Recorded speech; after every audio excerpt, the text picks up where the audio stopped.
Olá, discípulos do Senhor e Salvador Jesus Cristo. Bem-vindos e bem-vindas à Igreja Batista Memorial da Ilha do Governador.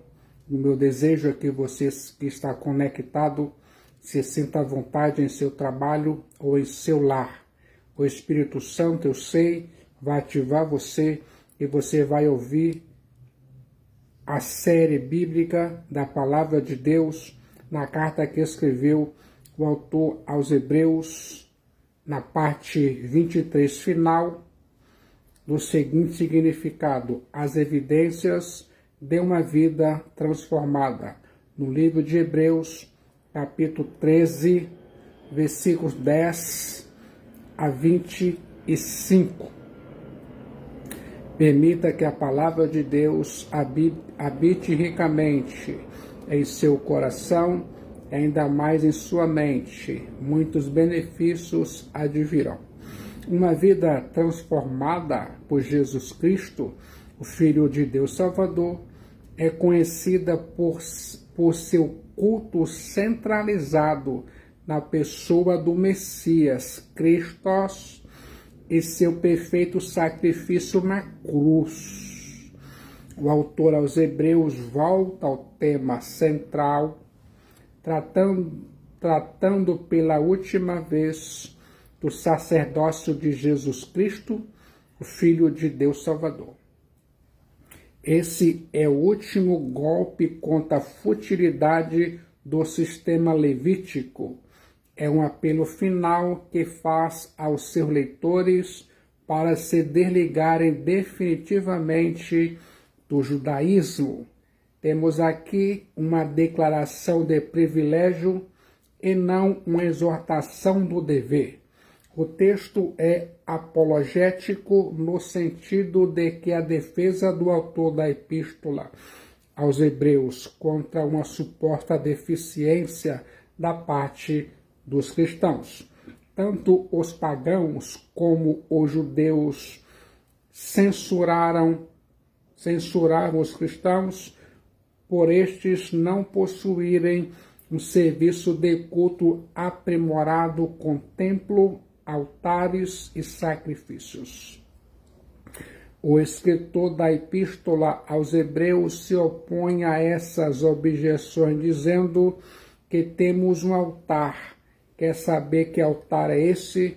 Veja a argumentação teológica do autor aos Hebreus. Em primeiro lugar, a cruz é o nosso altar. Hebreus, capítulo 13, versículo 10.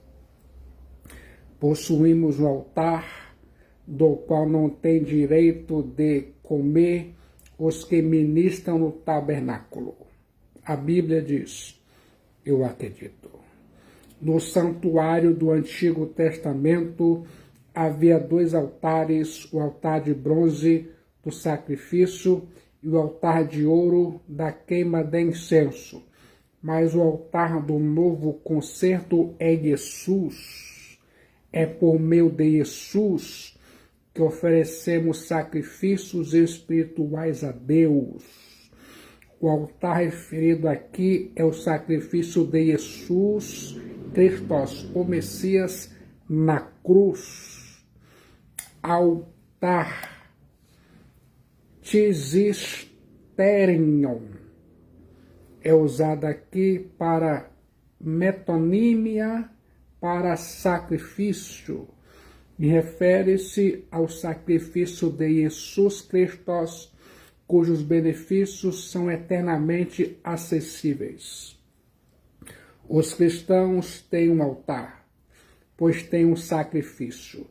O grandioso e único oferecimento que Jesus Cristo fez de si mesmo de uma vez para sempre. Os que permanecem no judaísmo ou voltam para a lei não têm parte nesse sacrifício. Como o corpo da vítima era queimado fora do acampamento, assim foi Jesus Cristo e Theosoter crucificado fora das portas de Jerusalém, para que você se torne participante daquele sacrifício, precisa sair do arraial do judaísmo, mesmo que isso signifique levar o opróbrio de Cristo Jesus. É como se o autor dissesse: deveis fazer vossa escolha entre o cristianismo e o judaísmo. Não é possível amalgamar os dois. Ou escolheis o ritual levítico, o único sacrifício de Jesus Cristo. Ambos se excluem mutuamente. Em segundo lugar, o sacrifício da expiação era sombra de Jesus.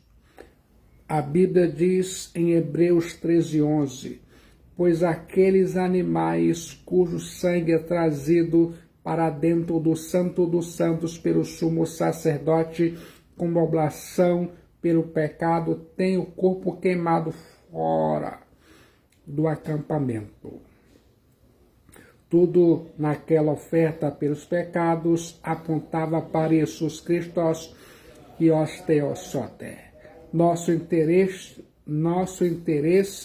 não está nos altares do Antigo Testamento, mas no altar da qual não tem o direito de se aproximar os que praticam apenas os atos exteriores da religião levítica. O nosso altar é Cristo Jesus.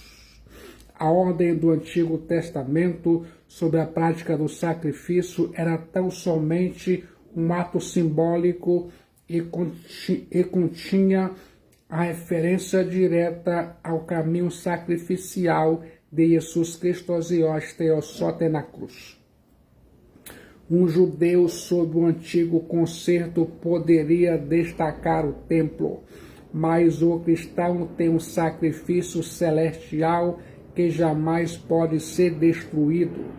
Os judeus estavam orgulhosos da cidade de Jerusalém, mas um cristão tem uma cidade eterna, a nova Jerusalém celestial.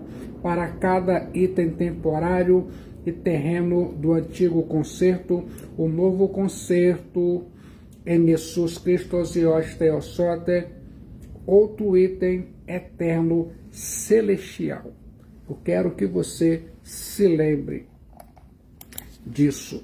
Em terceiro lugar, Jesus Cristo, o Filho de Deus Salvador, sofreu fora da porta para santificar seu povo. Hebreus 13:12.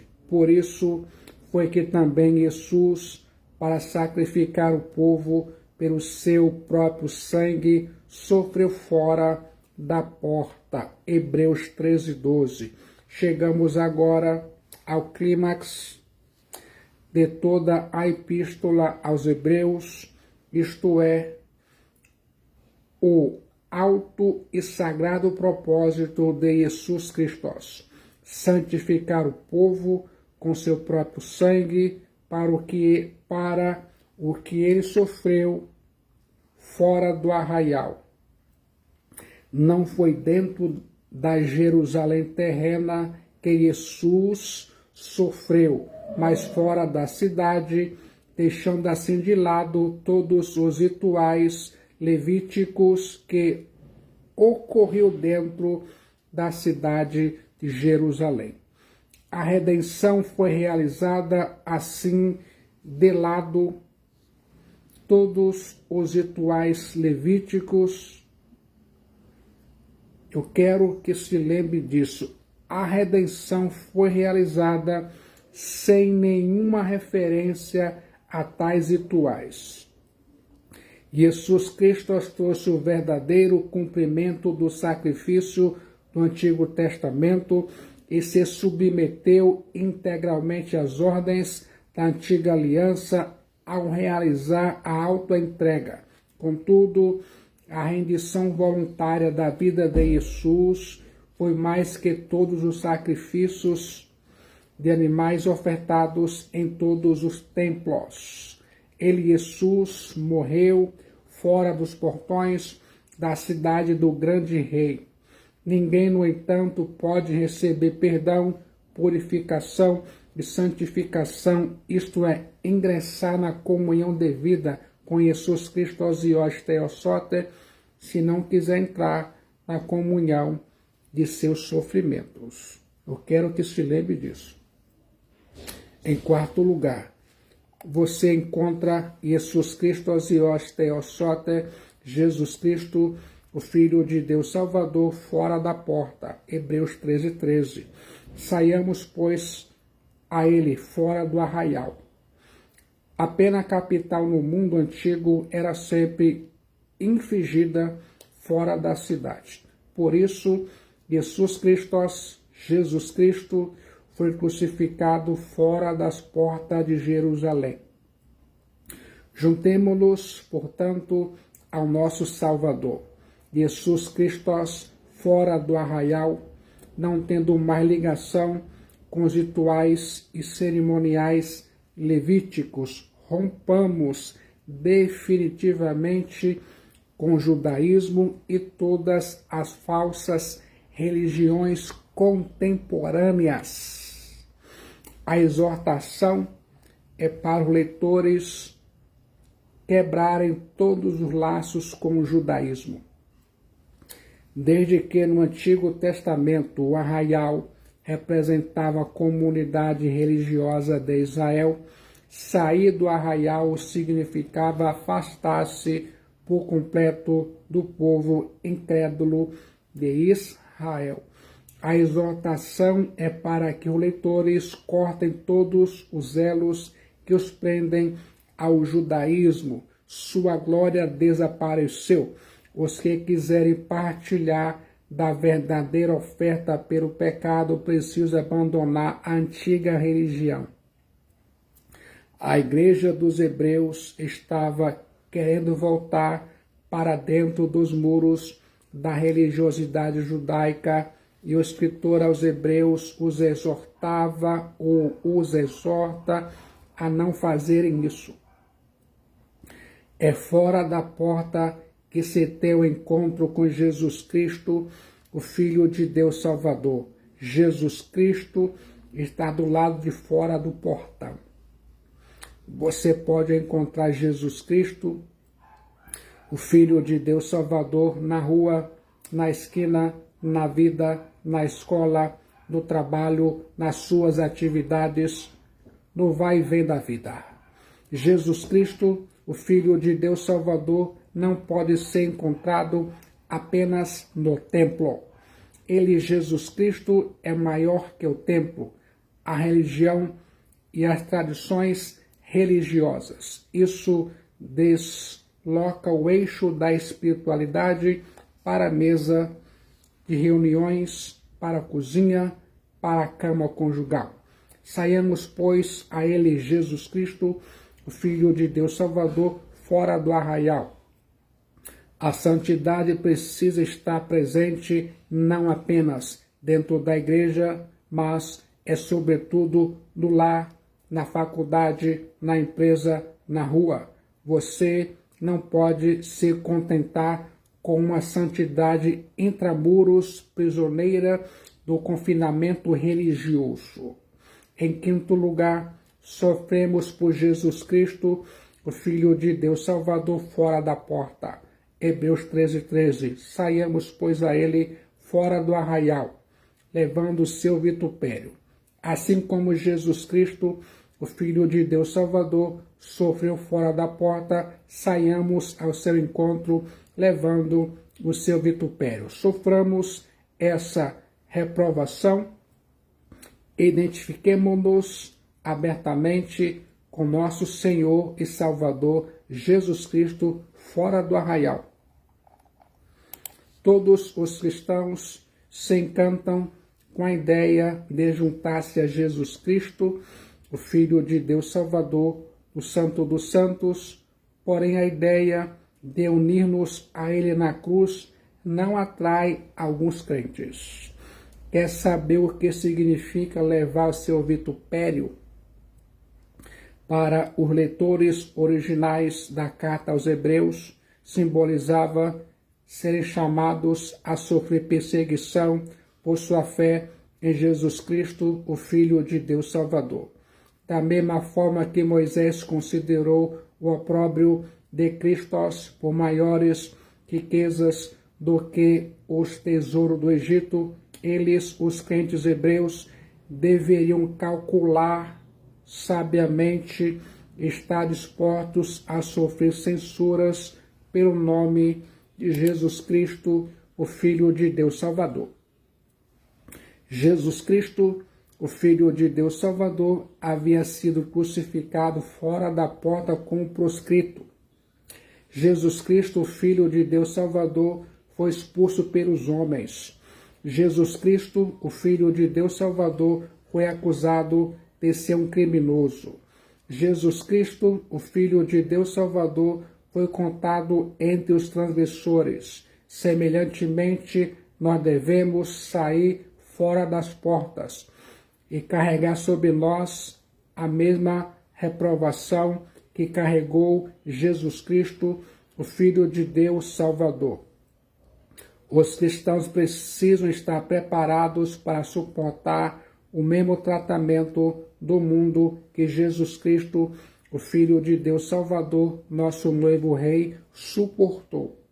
Fica evidente que o escritor aos Hebreus está dizendo que o lugar do nosso combate é do lado de fora do portal e não do lado de dentro. Às vezes, os crentes perdem um tempo enorme no combate interno, despendendo uma energia enorme em controvérsias do lado de dentro e não partem para a luta contra o bem e o mal com as forças malignas que dominam este mundo tenebroso. O escritor aos Hebreus está dizendo é que precisamos sofrer no combate certo e no lugar certo. É do lado de fora que precisamos levar o vitupério de Jesus Cristo, o Filho de Deus Salvador. Se sente preparado a obedecer a essa ordem divina? Ouça, em sexto lugar, somos peregrinos neste mundo. Hebreus 13:14. Na verdade, não temos cidade permanente, mas buscamos a que há de vir. Hebreus 13:14. Você precisa estar plenamente consciente da transitoriedade da vida. Qualquer provação que você suporta nessa vida, logo passará. Você não está nesse mundo hostil para sempre. Logo você estará nos céus, a Jerusalém celestial. A sua esperança não se limita a uma cidade terrena ou ao que acontece aqui neste mundo. A sua esperança está na cidade celestial prestes a tornar-se visível.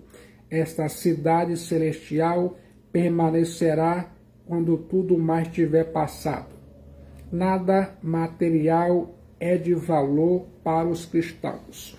Eles, os cristãos, são párias e peregrinos, mas como Abraão, aguardam a cidade que tem fundamentos, da qual Deus é arquiteto e edificador. Não há nada aqui neste mundo de permanente. Suas raízes, as raízes dos cristãos, não são daqui. Nós nascemos de cima. O seu destino, o nosso destino dos cristãos, não é aqui. O lar dos cristãos é a Jerusalém celestial. A pátria dos cristãos não é aqui. Os cristãos são cidadãos dos céus, a Jerusalém celestial. O tesouro dos cristãos não estão aqui, mas nos céus, a Jerusalém celestial. A recompensa dos cristãos não será recebida aqui neste mundo, mas nos céus, a Jerusalém celestial. Tudo aqui neste mundo é provisório. Os cristãos moram numa tenda provisória. Nós só estamos aqui de passagem. Os cristãos estão numa corrida rumo a Jerusalém celestial. Eu quero que se lembre disso. Uma vida transformada oferece sacrifícios agradáveis a Deus. Eu quero que se lembre disso. Com seu sacrifício singular, Jesus Cristo suspendeu toda a ordem sacrificial do Antigo Testamento. Através dele, Jesus Cristo passa a vigorar um novo serviço de sacrifícios. Em outras palavras, depois de mostrar a inocuidade do sacrifício do sistema levítico, o autor aos Hebreus passa a falar sobre os sacrifícios espirituais que agradam a Deus. Fique atento nas verdades teológicas no texto em tela. Em primeiro lugar, sacrifícios de louvor a Deus. Hebreus capítulo 13, versículo 15. Por meio de Jesus, pois ofereçamos a Deus sempre sacrifício de louvor, que é o fruto de lábios que confessam o seu nome. A Bíblia diz, eu acredito. Os cristãos não fazem mais sacrifícios de animais nem abluções de sangue. Essa época já passou. Oferecemos hoje sacrifício de louvor. O cristianismo não é uma religião de formas e cerimônias, ofertas e liturgias, sacerdotes e mistérios, ordem de faça isso e não faça aquilo, altares e velas, paramentos e placas, incensos e crucifixos, santos, ícones, sinos, sacrifícios ou qualquer outra coisa semelhante. Uma religião que dê atenção a essas coisas não é cristianismo, pois tal doutrina consiste no dom da graça de Deus no coração. Nossos sacrifícios são espirituais. Nós oferecemos sempre a Deus, por intermédio de Jesus, sacrifícios. Quer saber que sacrifícios são estes? O sacrifício de louvor, que é o fruto de lábios que confessam o nome de Jesus. Esse sacrifício não é apenas música, mas sobretudo louvor, apesar das circunstâncias. Por isso deve estar em nossos lábios sempre, ou seja, de forma ultra circunstancial. As Escrituras dizem que a alegria do Senhor é a nossa força. E Neemias 8:10. O apóstolo Paulo exorta que devemos nos alegrar sempre no Senhor. Filipenses 4:4.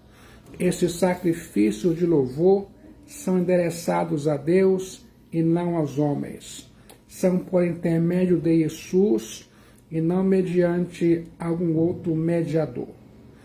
Esses sacrifícios são, acima de tudo, o testemunho ousado, mesmo em face do perigo do nome de Jesus Cristo, o Filho de Deus Salvador, o nome que está acima de todo nome. Enquanto você, como cristão, é atacado do lado de fora, precisa brandir a espada do Espírito, abrindo seus lábios no sacrifício de louvor, confessando o nome de Jesus Cristo, o Filho de Deus Salvador. O próprio contexto imediato nos mostra muitos eloquentes motivos para erguermos aos céus, a Jerusalém celestial, nosso perfeito louvor. Você tem louvado a Deus pela realidade do amor fraternal que tem sido demonstrado a você. Você tem dado graças a Deus pela generosidade, hospitalidade que geralmente tem recebido. Você tem louvado a Deus pelo cuidado compassivo de irmãos que te assistiram em dificuldades e aflições. Você tem dado graças a Deus pela bênção de um casamento regado de amor e cuidado. Você tem dado graças a Deus pela bondosa provisão divina, suprindo as suas necessidades materiais. Você tem rendido louvores a Deus pelos seus líderes espirituais, pastores, capelães, diáconos, professor de escola bíblica dominical, que te ensinam fielmente a palavra de Deus. Você tem oferecido a Deus sacrifícios de louvor por Jesus Cristo, seu amado Filho, por sua morte salvífica, seu presente cuidado e seu futuro plano. Você tem rendido louvores a Deus pela bênção da sã doutrina compartilhada por seus pastores passados e disponíveis hoje nas Santas Escrituras. Tudo isso e muito mais deveria inspirar a sua adoração e ações de graças. Ouça em segundo lugar, sacrifícios de generosidade. Não negligencieis igualmente a prática do bem e a mútua cooperação, pois com tais sacrifícios Deus se compraz. Hebreus 13:16. O escritor aos Hebreus menciona mais dois sacrifícios espirituais que agradam a Deus: a prática do bem e a mútua cooperação. A palavra grega koinonia, traduzida aqui por mútua cooperação, significa principalmente comunhão espiritual, um povo reunido pelos laços da fé e do amor. O louvor dos lábios precisa ser confirmados com mãos generosas. Eu quero que se lembre disso. O que você faz no culto público precisa ser referendado por suas ações fora dos portões. Você precisa procurar oportunidades para fazer o bem aos outros.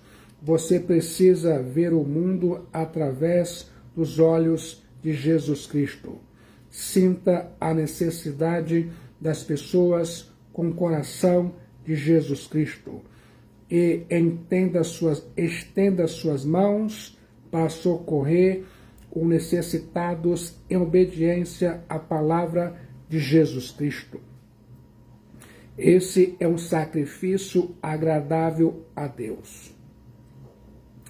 Louvor de lábios que confessam o nome de Jesus Cristo, sem mão em pés, que sirva ao próximo, é um louvor que não agrada a Deus. A sua vida inteira é um culto de louvor a Deus, não somente o que canta. Eu quero que se lembre disso. Ouça agora, uma vida transformada demonstra uma obediência agradável a Deus. A vida transformada é uma vida de obediência. Fique de olho em alguns aspectos dessa obediência. Em primeiro lugar, cristãos fiéis obedecem à sua liderança espiritual. Hebreus 13, 17 a 19. Há aqui um grande equilíbrio. O autor aos Hebreus está dizendo: saiam do confinamento, mas não se tornem autônomos. Saiam fora do portão, mas não se esqueçam de escutar seus líderes espirituais. Não fiquem domesticados, mas ouçam seus líderes espirituais. Venham para fora do portão, mas mantenham o coração e os ouvidos dependentes da palavra de Deus. Em Hebreus 13:7, o autor falou dos guias ou pastores passados, aqueles que levaram aos crentes o evangelho, mas estes já haviam passado. Novos guias agora os lideravam. Essa sucessão é natural. Moisés foi sucedido por Josué, Elias por Eliseu e Paulo por Timóteo. Ao lastimar a perda daquele que nos deixaram, você não pode desprezar de maneira nenhuma ao que Deus designou para substituí-lo. Os líderes morreram, foram chamados para o seu tempo, e novos líderes atuais são chamados para a conjuntura como esta. Assim como é seu dever refletir sobre os líderes do passado, é seu dever ter uma atitude correta quanto aos líderes atuais. Os cristãos precisam prestar a eles obediência e submissão. Esses guias precisam ser relembrados, obedecidos e saudados. O autor aos Hebreus fala sobre os líderes presentes e como os crentes devem tratá-los. Quer saber como os crentes devem tratar seus líderes espirituais, seus pastores? Obedecei aos vossos guias e sede submissos para com eles, pois velam por vossa alma como quem deve prestar contas, para que façam com alegria e não gemendo, por isso não aproveita a vós outros. Hebreus 13, 17. O texto menciona duas atitudes: responsável obediência e respeitosa submissão. A obediência pelo que ensina e submissão pela função que ocupa. Assim como o Novo Testamento não encoraja submissão subserviente, não apoia insubmissão irreverente. Assim como a Bíblia reprova a atitude do pastor ditador, condena a atitude do crente desobediente aos seus pastores espirituais. Os pastores são chamados por Deus e constituídos pelo Espírito Santo como bispos para pastorearem o rebanho de Deus. O verbo huperkeike, traduzido por seres submissos, é usado com frequência na literatura clássica grega, mas no Novo Testamento ocorre apenas aqui. Parece expressar aquela entrega da própria vontade ao julgamento de outrem, que reconhece a autoridade constituída, ao mesmo tempo que mantém independência pessoal. Já o verbo peiteske, traduzido por obedecer, vem do radical, que significa persuadir, e é, pois, uma obediência mais por convicção que por ordem ou imposição. Você sabia? Isso significa que esses pastores não designam a si mesmos pastores e líderes sobre o rebanho. Eles são divinamente constituídos como guias do rebanho, submissos ao sumo pastor Jesus Cristo. Quer saber o motivo que os crentes devem honrar seus pastores? Pois velam por vossa alma, com quem deve prestar contas. Hebreus 13, 17. A palavra grega agripineo, traduzida aqui por velam, era a mesma usada para o pastor que guardava o seu rebanho, o sentinela que guardava a cidade e o centurião que prestava plena atenção aos seus soldados. Os pastores têm um solene compromisso diante de Deus, velar agripineo pela alma de suas ovelhas. Os pastores são chamados para apacentar as ovelhas e não para as explorar, para cuidar delas e não para as devorar. Os pastores não só têm o dever de velar pela alma de suas ovelhas, mas deverão prestar contas de cada uma delas diante de Deus. Embora todos devamos cuidar um dos outros, Jesus Cristo, o Filho de Deus Salvador, designou os presbíteros, os pastores, para serem especialmente responsáveis por esse cuidado. Atos 20 e 28. No juízo final, eles prestarão contas de como desempenharam tal tarefa. Responderão ao Senhor Jesus Cristo pelo exemplo que deram, pelo ensino que ministraram na igreja e pelo cuidado que praticaram.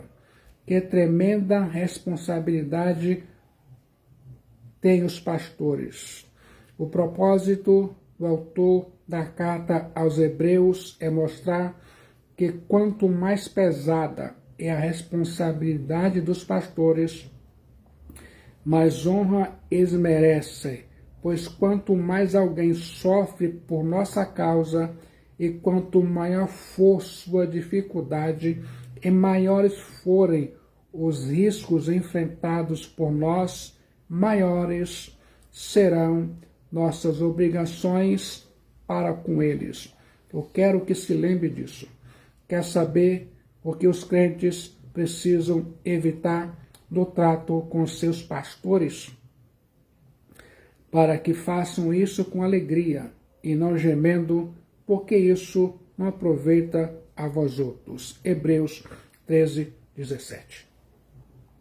Há ovelhas que escoiceiam o pastor e resistem à sua liderança. Aquelas ovelhas que se rebelam contra o pastor e o seu ensino. Há ovelhas que são peso na vida de seu pastor.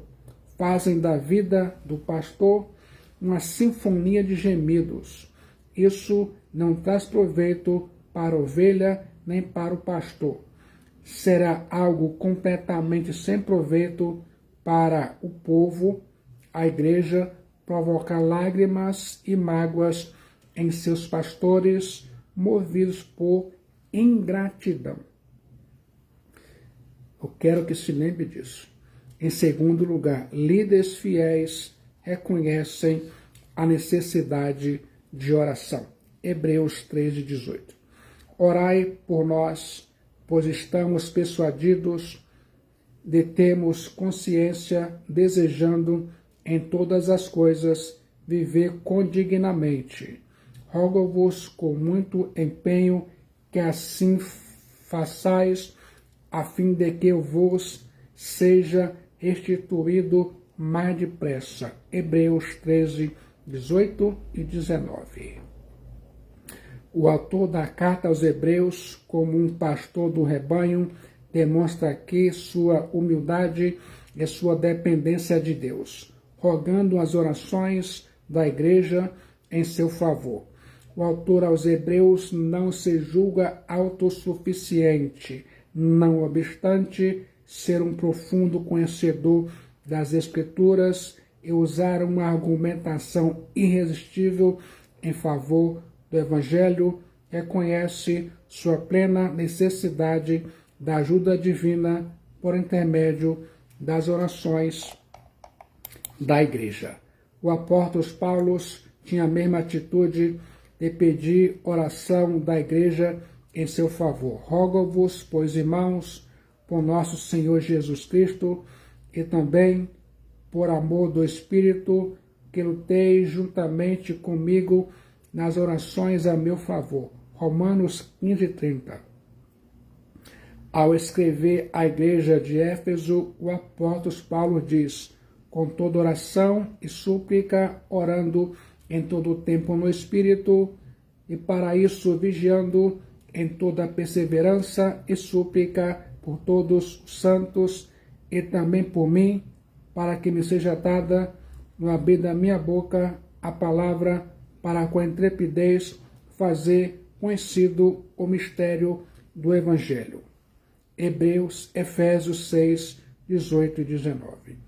Em seu pedido de oração, o escritor aos Hebreus destaca alguns pontos teológicos, uma correta motivação. Ele, o autor aos Hebreus, ensinou e exortou a igreja de forma austera. Teçou a espada do Espírito como um destemido guerreiro, desferindo golpes mortais contra o perigo de abandonar o cristianismo e voltar para o judaísmo. Mas estava persuadido de que sua palavra de exortação havia sido dada com boa consciência, uma correta postura espiritual. Ele, o autor aos Hebreus, confessa seu desejo de, em todas as coisas, viver condignamente. Ele precisa de oração para que sua vida seja avalista de suas palavras e para que seu testemunho referende sua pregação e ensino. Agora, em terceiro lugar, obediência a Deus. Hebreus capítulo 13, versículo 20 e 21. O autor aos Hebreus passa de seu pedido de oração à igreja para sua oração em favor da igreja. Sua oração, na verdade, é uma doxologia, na qual ele reúne os principais temas de Hebreus: a paz, a ressurreição de Jesus Cristo, o sangue da eterna aliança, a maturidade espiritual, a obra de Deus no crente e a pessoa de Jesus Cristo como supremo pastor. Nessa doxologia, outro sim, ele, o autor aos Hebreus, apresenta a pessoa de Deus Pai e a pessoa de Deus Filho. Ele, o autor aos Hebreus, destaca 4 verdades teológicas sobre o Pai e 4 verdades teológicas sobre o Filho. Quer saber quem é o Pai? Ora, o Deus da paz, que tornou a trazer dentre os mortos Jesus, nosso Quírios, o grande pastor das ovelhas, pelo sangue da eterna aliança. Hebreus 13, 20. Vos aperfeiçoe em todo bem, para cumprirdes a sua vontade, operando em vós o que é agradável diante dele, por Jesus Cristo, a quem seja a glória para todos sempre. Amém. Hebreus 13, 20 e 21.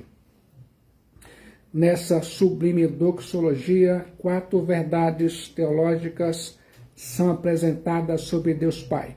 Primeiro, ele é o Deus da paz. Ele nos reconciliou consigo mesmo por intermédio de Jesus Cristo. Agora temos paz com Deus e a paz de Deus. Segundo, ele é o Deus da vida. A ressurreição caracteriza o triunfo de Jesus Cristo sobre a morte e a aceitação do seu sangue como expiação pelo pecado. Terceiro, ele é o Deus aperfeiçoador dos santos. Quarto, ele é o Deus operador de todo o bem na vida dos santos. Agora, quer saber quem é o Deus Filho? De igual forma, 4 verdades teológicas são apresentadas sobre o Deus Filho. Primeiro, ele é o nosso Kyrios. Segundo, ele é o grande pastor das ovelhas. Jesus Cristo é o bom, o grande e o supremo pastor. Como bom pastor, ele, Jesus Cristo, morreu pelas ovelhas. Como grande pastor, ele, Jesus Cristo, vive pelas ovelhas. Como supremo pastor, ele, Jesus Cristo, voltará para as ovelhas. Terceiro, ele é o autor da eterna aliança. Jesus Cristo é o fiador da aliança e o mistério do santuário. Como o primeiro ele age na terra como segundo ministro do seu trono nos céus, a Jerusalém celestial. Quarto, ele, Jesus Cristo, é o recebedor da glória eterna. Em quarto lugar, obediência à palavra. Rogo-vos, ainda irmãos, que suporteis a presente palavra de exortação, tanto quanto mais vos escrevi resumidamente. Hebreus 13, 22. Essa carta aos Hebreus, que mais parece um tratado teológico do que uma carta, aqui é chamada pelo próprio autor de uma palavra de exortação. Ele, o autor aos Hebreus, prepara o caminho para a leitura da carta, pois sabe que foi enfático, firme, austero, e muitos crentes hebreus poderiam não suportar essa exortação.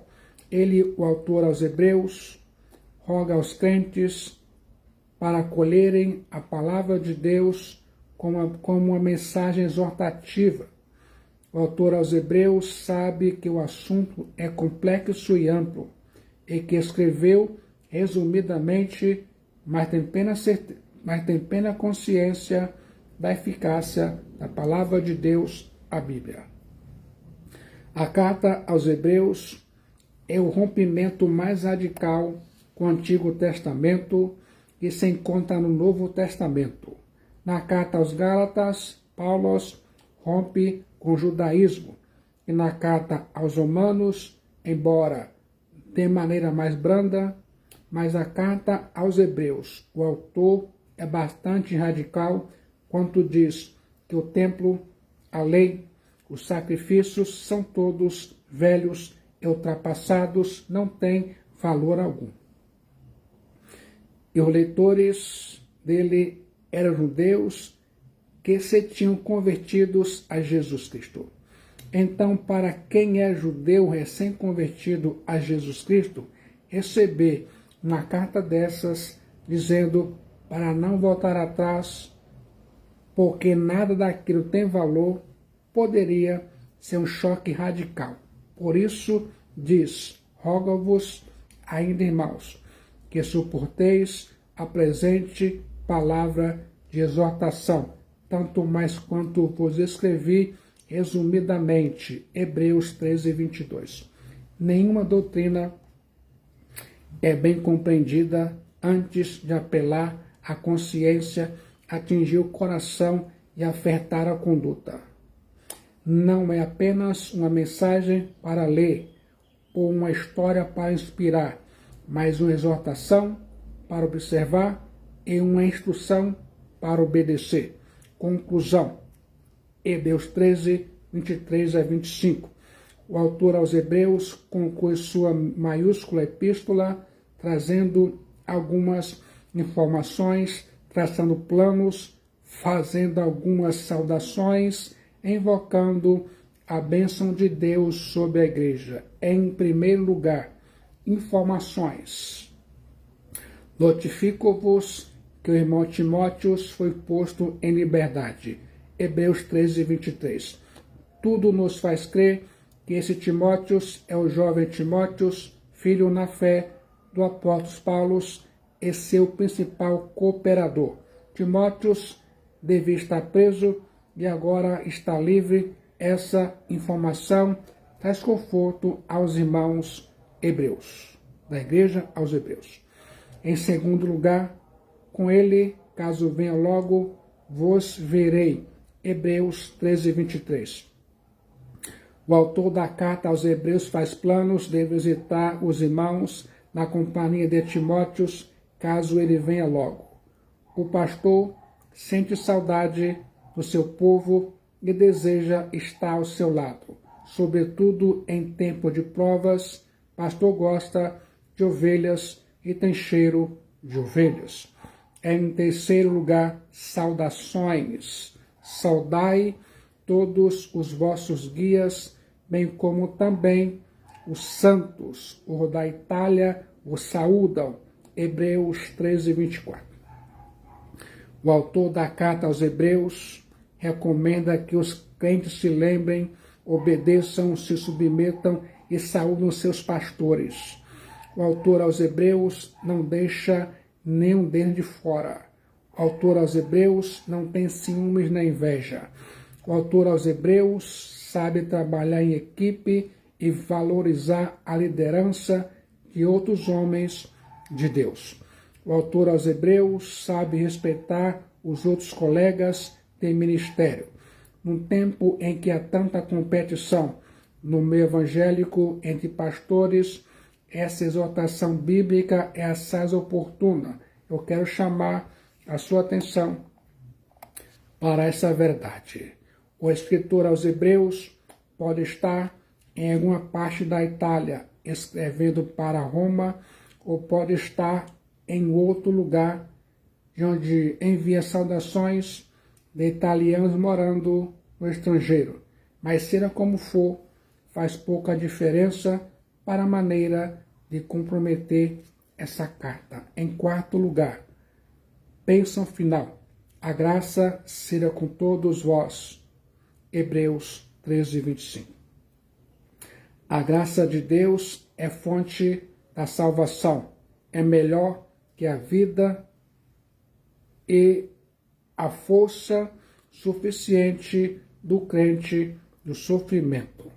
Você tem a graça, a maravilhosa graça, cuja profundidade o homem não pode sondar e cujas alturas o homem não pode atingir. A igreja triunfa sob as aflições e vive na fé em Jesus Cristo, sem olhar para trás, pois a graça é essa obra imerecida, interna e espiritualmente transformadora e pessoalmente fortalecedora. A graça é a fonte das águas vivas que flui através do deserto, o poder que nos capacita, não obstante as adversidades, alcançar a terra prometida, o lugar do descanso dos cristãos, a Jerusalém celestial.